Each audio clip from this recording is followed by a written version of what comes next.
ಅಂತೂ ಇಂತೂ ಜೂನ್ 3ನೇ ತಾರೀಕು ಡಿ.ಕೆ. ಶಿವಕುಮಾರ್ ಅವರು ಮುಖ್ಯಮಂತ್ರಿಯಾಗಿ ಪ್ರಮಾಣ ವಚನ ಸ್ವೀಕರಿಸಿದ್ರು.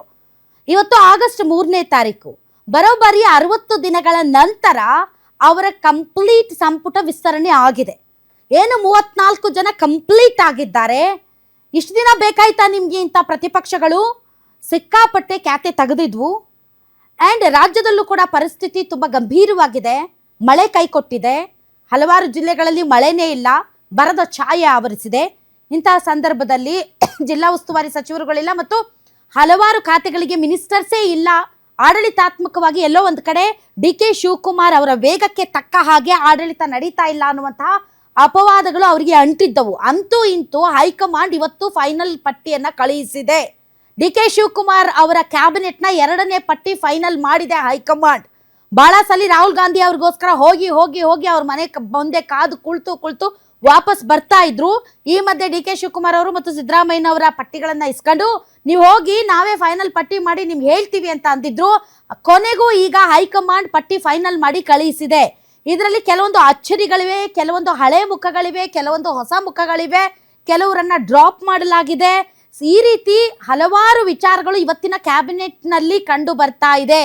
ಹಾಗಾದ್ರೆ ಅಚ್ಚರಿ ಮುಖಗಳ್ಯಾವು, ಡ್ರಾಪ್ ಆದ ಮುಖಗಳ್ಯಾವು ಮತ್ತು ಹಳೆ ಮುಖಗಳ್ಯಾವು? ಇದಕ್ಕೆ ಸಂಬಂಧಪಟ್ಟಂತ ಒಂದು ಬ್ರೇಕಿಂಗ್ ನ್ಯೂಸ್ ಬರ್ತಾ ಇದೆ, ಬನ್ನಿ ನೋಡೋಣ.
ಡಿ.ಕೆ. ಶಿವಕುಮಾರ್ ಕ್ಯಾಬಿನೆಟ್ನ 2ನೇ ಪಟ್ಟಿ ಫೈನಲ್ ಮಾಡಿದೆ ಹೈಕಮಾಂಡ್.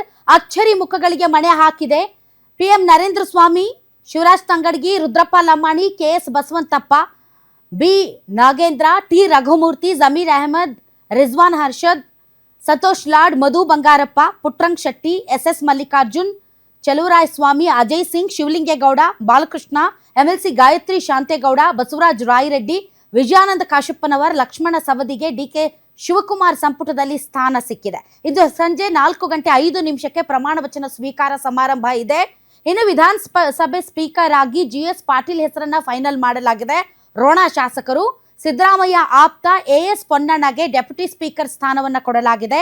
ಪರಿಷತ್ ಸಭಾಪತಿಯಾಗಿ ಸಲೀಂ ಅಹಮದ್ ಅವರನ್ನ ಫೈನಲ್ ಮಾಡಲಾಗಿದ್ದು, ಉಪಸಭಾಪತಿಯಾಗಿ ಉಮಾಶ್ರೀ ಅವರನ್ನ ಆಯ್ಕೆ ಮಾಡಿದೆ ಕಾಂಗ್ರೆಸ್. ಹಾಗೆ ನೋಡಿದ್ರೆ ಪಟ್ಟಿ ಫೈನಲ್ ಆದಂತಹ ಸಂದರ್ಭದಲ್ಲಿ ಮಂಕಾಳು ವೈದ್ಯ, ಭಟ್ಕಳದ ಶಾಸಕರು ಮತ್ತು ಮಾಜಿ ಮಂತ್ರಿಗಳು, ಅಂದ್ರೆ ಸಿದ್ದರಾಮಯ್ಯನವ್ರನ್ನ ಕ್ಯಾಬಿನೆಟ್ನಲ್ಲಿ ಮಂಕಾಳು ವೈದ್ಯ ಅವರು ಸಚಿವರಾಗಿದ್ರು. ಅವ್ರ ಹೆಸರಿತ್ತು ಮಂಕಾಳು ವೈದ್ಯ ಅವರು, ಉತ್ತರ ಕನ್ನಡ ಜಿಲ್ಲೆಯ ಭಟ್ಕಳದವರು.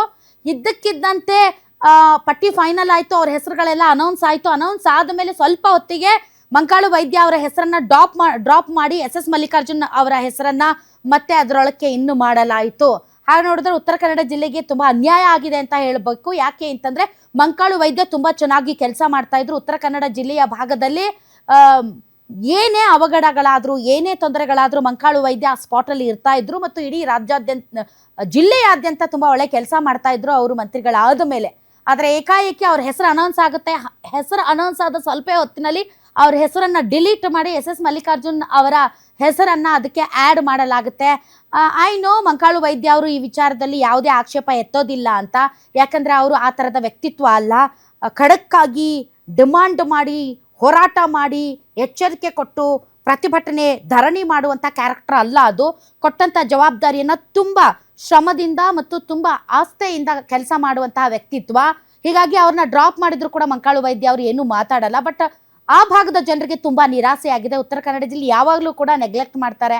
ಉತ್ತರ ಕನ್ನಡ ಜಿಲ್ಲೆ ತುಂಬಾ ದೊಡ್ಡ ಜಿಲ್ಲೆ ಅದು. ಅಂತಹ ದೊಡ್ಡ ಜಿಲ್ಲೆಯಲ್ಲಿ ನಿಮಗೆ ಅಲ್ಲಿ ಕರಾವಳಿ ತೀರ ಪ್ರದೇಶ ಇದೆ, ಮಲೆನಾಡು ಇದೆ, ಪಶ್ಚಿಮ ಘಟ್ಟ ಇದೆ, ಇನ್ನು ಬಯಲುಸೀಮೆ ಇದೆ. ಈ ರೀತಿಯಾಗಿ ಹಲವಾರು ವೈವಿಧ್ಯಮಯವಾದಂತಹ ಪರಿಸರ ಇರುವಂತಹ ಜಿಲ್ಲೆ, ತುಂಬಾ ದೊಡ್ಡದು ವಿಸ್ತೀರ್ಣದಲ್ಲೂ ಕೂಡ. ಅಂತಹ ಜಿಲ್ಲೆಗೆ ಒಬ್ಬ ಮಂತ್ರಿ ಬೇಕಾಗಿತ್ತು. ಬಟ್ ಅವರಿಗೆ ತುಂಬಾ ಪವರ್ಫುಲ್ ಇರೋರನ್ನ ಸಂಪುಟದೊಳಕ್ಕೆ ತೆಗೆದುಕೊಳ್ಳಬೇಕಾದ್ದರಿಂದ ಚೆನ್ನಾಗಿ ಕೆಲಸ ಮಾಡೋರು ಮತ್ತು ಆಯಾ ಪ್ರಾದೇಶಿಕ ಅವಶ್ಯಕತೆಗೆ ಅನುಗುಣವಾಗಿ ಇವರು ಆಯ್ಕೆ ಇರಲ್ಲ. ಸಾಫ್ಟ್ ಟಾರ್ಗೆಟ್ ಮಂಕಾಳು ವೈದ್ಯ. ಹೀಗಾಗಿ ಅವ್ರನ್ನ ತೆಗೆದು ಬಿಸಾಕಿದ್ದಾರೆ. ಮತ್ತೆ ಫೈನಲ್ ಅಲ್ಲಿ 4 ಗಂಟೆ 5 ನಿಮಿಷಕ್ಕೆ ಇನ್ನೂ ಏನಾದರೂ ಅಚ್ಚರಿಯ ಬೆಳವಣಿಗೆಗಳಾದರೂ ಆಶ್ಚರ್ಯ ಪಡಬೇಕಾಗಿಲ್ಲ. ನಾನು ಹೇಳ್ತಾ ಇರೋದು ಪಟ್ಟಿ ಫೈನಲ್ ಆಗಿ ಪಟ್ಟಿ ಪ್ರಕಟ ಆದಮೇಲೆ ಆದಂತಹ ಚೇಂಜಸ್ ಇದು. ಮತ್ತೊಂದು ಕಡೆ ಸ್ಪೀಕರ್, ಡೆಪ್ಯೂಟಿ ಸ್ಪೀಕರ್ ಅವ್ರನ್ನು ಕೂಡ ಅನೌನ್ಸ್ ಮಾಡಿದ್ದಾರೆ. ಸದನ ಆಯ್ಕೆ ಮಾಡಬೇಕಾಗತ್ತೆ. ಇದ್ಯಾಕೋ ಒಂದು ರೀತಿ ಹೊಸ ಟ್ರೆಂಡ್ ಅಂತ ಅನಿಸ್ತಾ ಇದೆ. ಯಾಕೆಂದರೆ ಸದನದಲ್ಲಿ ಆಯ್ಕೆ ಆಗಬೇಕು ಸ್ಪೀಕರ್ ಅವರು.